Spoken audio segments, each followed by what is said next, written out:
Well, thank you for joining us here on Everyday Life today, 3rd August. I'd like to say happy birthday to Priscilla Atim.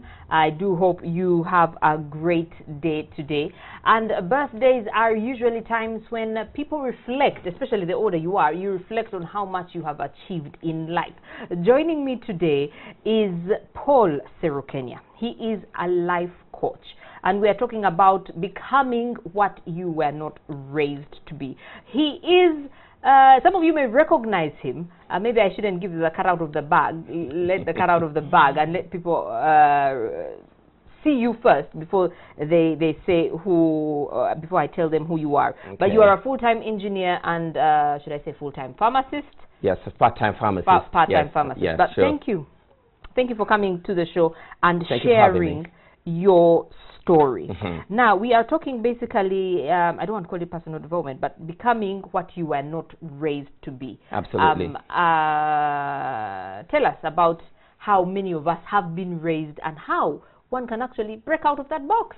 Yes, so the challenge we have, Mabel, is that when we start out in nursery school, nursery kids, generally, if you ask them that, what do you want to be when you grow up? Today, they'll say they want to be a doctor. Following day, they'll say they want to be a lawyer. Next day, they want to be a bus driver. And a child believes they can become anything that they want to be. But somehow the syllabuses, the systems that we have today kind of boxes up. So we go into our GCSEs, we do like 10, 12 subjects. Then you do your A-levels, you do 4 subjects. Then you go to university, and now you have to specialize in one thing. The challenge is that we then reach the world, and we find that the one thing that we've been raised to be is no longer sufficient to take us through life. That used to work for our parents' generation and their parents, in which you could actually have a job for 20 years being one specialist thing. But the world has changed. Now you can no longer guarantee that you have job security in just the one thing that you're raised to be. So we really need to evolve. We're a generation that needs to evolve and change and accept that we cannot fully survive until we actually accept that we can be raised to become something else that we're not actually designed to be.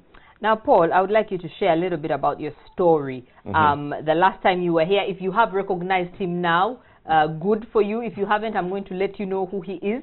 He is Paul Serukenya, and he is part of Limit X. They were here in April, I believe. Yes, concert for a concert. So he is a musician, he is a pharmacist, he is an engineer as well. But at 36, he decided to go back to school to A-level. He was a full-time engineer, but he chose to go back to A-level to study biology since he had a passion to become something he wasn't raised to be. Absolutely. I decided to color outside of the box that had been designed for me. The challenge is, like I said, in nursery, we're given just this little box to color in, and the child that colors outside of the box is the one that's generally said to be academically incapacitated.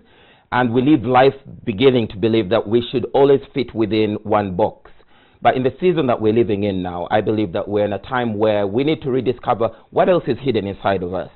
So at the age of 36, at the top of my game as an engineering consultant in the UK, I thought there must be something else hidden in this little boy called Paul Serukenya. And I picked up the phone and I said that if I should do this again, what would it be? And I'm married to a pharmacist. I loved what they do. I thought that this is the career that could allow me to be able to jump in and jump out and do other things that I'm passionate about.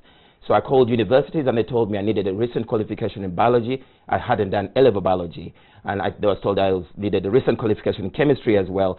And I went back to school. So at the age of 36, I would park my car and study with 16, 17, 18-year-old kids. And wear uniform? I would fold up my sleeves. I wouldn't wear the uniform. Luckily, we didn't have to wear the uniform. So I'd take my cufflinks or fold up my sleeves and go and try and blend in with the kids and become what I was not raised to be. So I came out of that with still practicing my engineering, but I then went and did my 2 A-levels in biology chemistry, got my A grades, and went to King's College University to do a master's in pharmacy and ultimately achieved the dream, becoming a pharmacist, what I wasn't. So today I practice in 2 roles. I'm both an engineering consultant and a pharmacist, amongst other things I'm passionate about. Well, do tell us, I know you're so passionate about empowering individuals and organizations, and you want to share with us some nuggets that you have learned along the way. Absolutely. So I came to your show today to hopefully share 5 points. How can you actually be designed to, how can you become what you're not raised to be? Nugget number 1 is this: color outside of the box. Color outside of the box. So like I said, in nursery, we're trained to color inside of the box. And then we hit the real world and find that we actually have job descriptions that say you can only get in this job, but this is what you should do.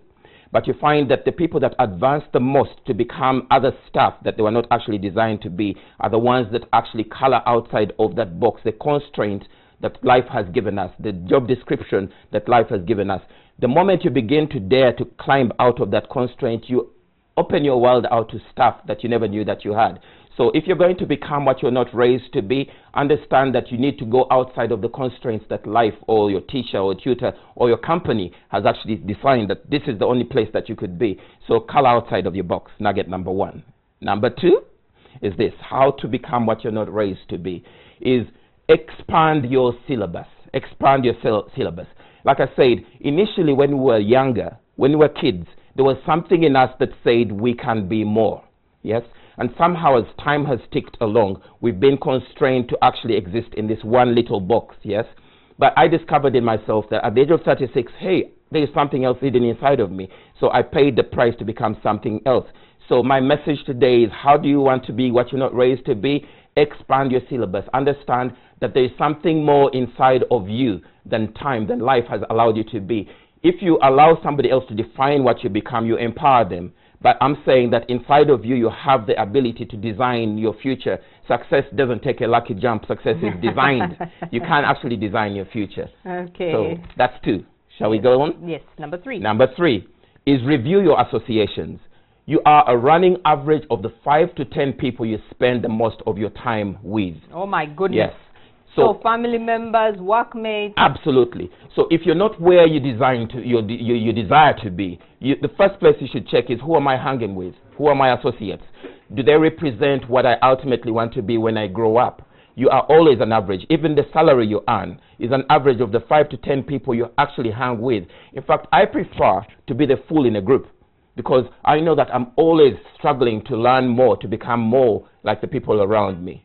The challenge we have is now we're living in a connected world. You have all the smartphones, and now we are signing up to WhatsApp groups, accepting ourselves to be in WhatsApp groups, but now we're giving people unqualified access to us, and we're not understanding that actually the stuff that we consistently spend time on is what actually gravitates us towards. So who have you got within your phone? What names have you got in your phone that you are actually gravitating towards being an average of these people that you associate with?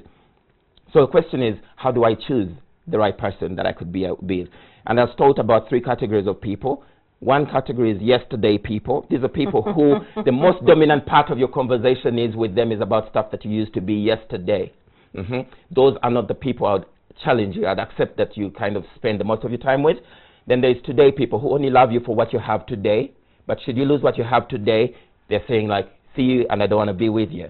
You don't want to be spending most of your time with those. I think the people you want to associate the most with are tomorrow people. Tomorrow people only want to know, where are you going tomorrow? What will you be tomorrow? This is what I see in you tomorrow. And these people are the people that hopefully help you gravitate towards where you want to be.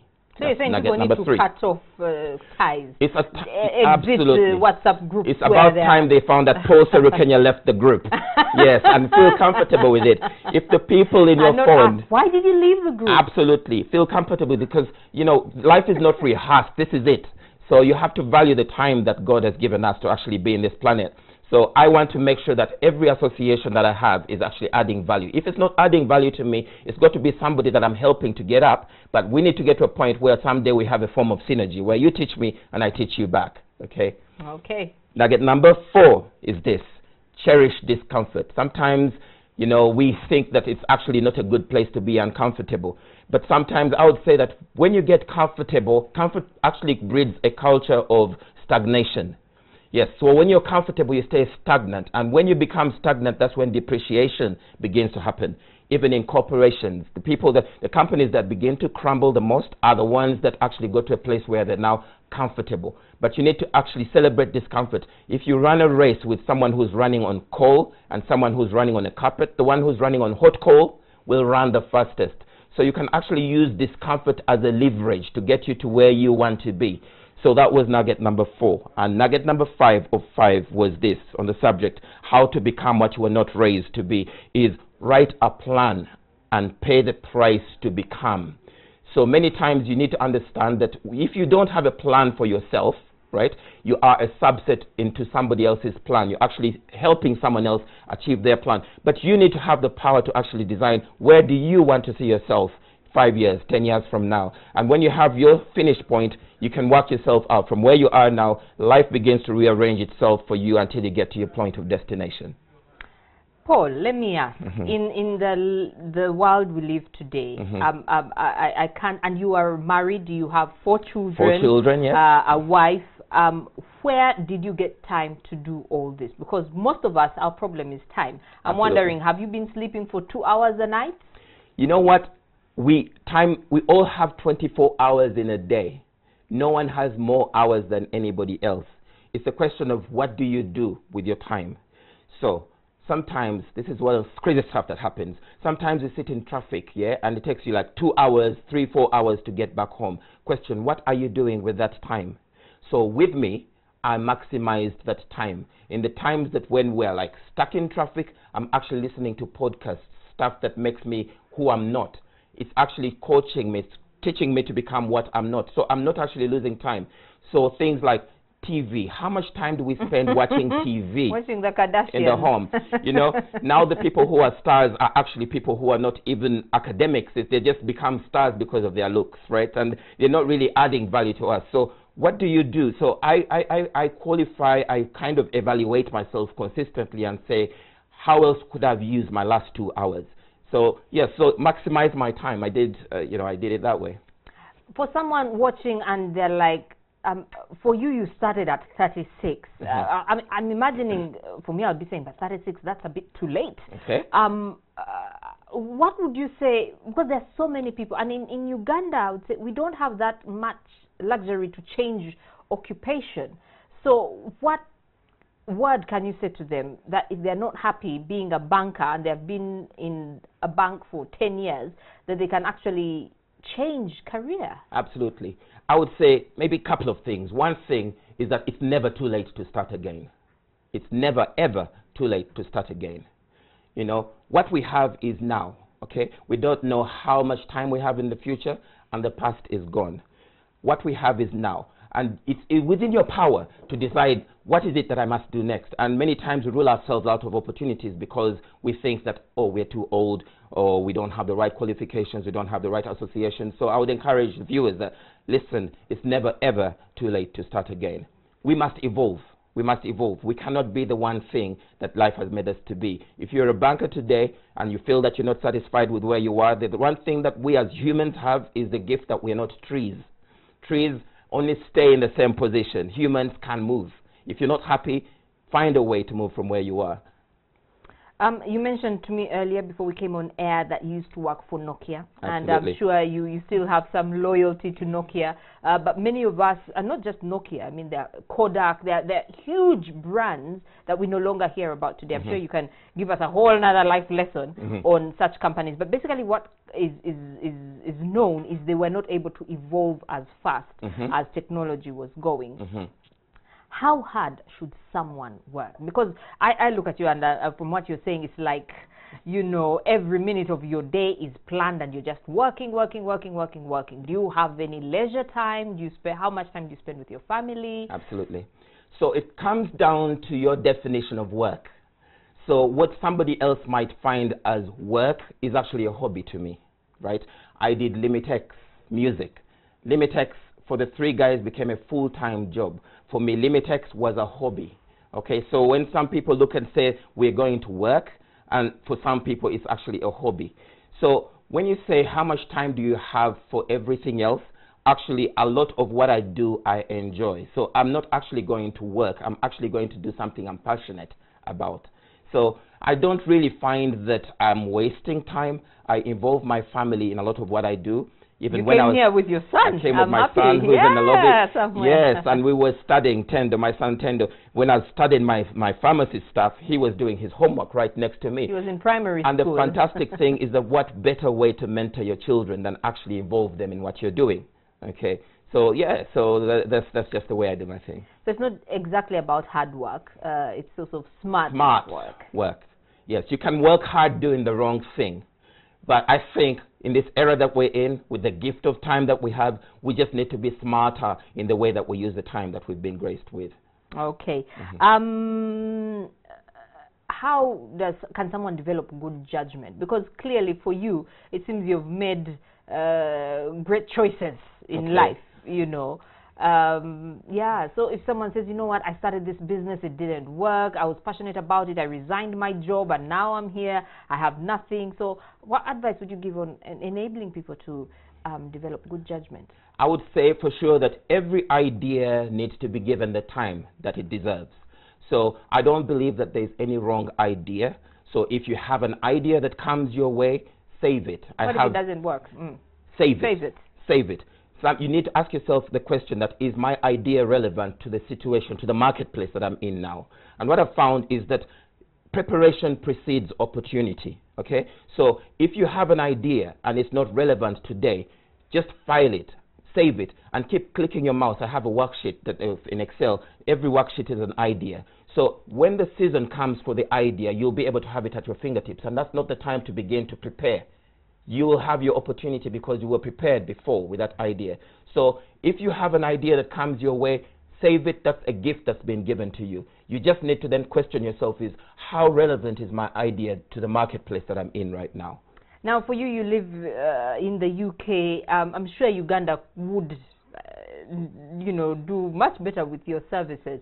Absolutely. When you look around, what hurts you the most about what you see in Uganda? Well, first of all, maybe let me even correct that. I desire to come back to Uganda. This is my home country. Yes. I'm excited to be here. I'm excited by the opportunity that is given me here to be. So what do I see as a gap? And that's why I'm back as a life coach. I feel that, you know, I left Uganda as a 19-year-old boy from Bunamwaya. I'd never been exposed to computers. I went in Leeds University. I came out with a first-class degree in electronic and electrical engineering. Oh, my goodness. And I was not the smartest boy on the hill. So for me, what that tells me is that there's a lot of potential in this country. The question is that how do we transform the way we think to understand that actually the environment we're in, we can actually still be competitive in a global market, you know? I just feel that success has nothing to do with your geographical location. It's down to how you think. So my thing when I come back to Uganda, as I come back to Uganda, is I like to be a part of a team who are transforming people's thinking to help them understand that, you know, they are more than the box that we've been specialized to be. We can actually compete on a global scale. I'm just a living testimony, and I wasn't the brightest of what life can actually become from a simple 19-year-old boy from Bunamwaya to who I am today. Well, Paul Serukenya, unfortunately, we have got to end it there. But Thank you for having me. I really think, yes, we need more of you and just sharing your story. A boy from Bunamwaya who had never seen a computer goes on to graduate top of his class at Leeds University. Absolutely. He is now, he has a degree in pharmacy, a master's degree in pharmacy, and a bachelor's in engineering. Engineering, yes. Life coach, educator, and anything else that life will give me a chance to become. So I just pour out, the beginning. Absolutely. So I know that we've got just little slot, but I pour out myself on my page, Paul Serukenya Life Coaching page. So if there's anything else that I can do to add value to your audience and to Uganda, that's where I will refer everyone else to Paul Serukenya Life Coaching. Paul Serukenya Life Coaching on Facebook, and hopefully we'll be able to upload this interview as well for so many others to get these nuggets of wisdom so we can change our lives and stop with the excuses. I know I'm one of those who keeps on giving excuses about so many things that I feel, you know, I'm entitled to and probably are not happening. We've got to end it here. Paul, thank you so much. Thank you for having me, Mabel. Whenever you're around, if you're still around and we can still squeeze you in, I would like you to come back and we talk about maybe keeping relevant in this world. Thank you for having me. Changes constant, as they say. We've got to end it here, but do have yourselves a great day. And to all the Randis here, good voting as you cast your ballot.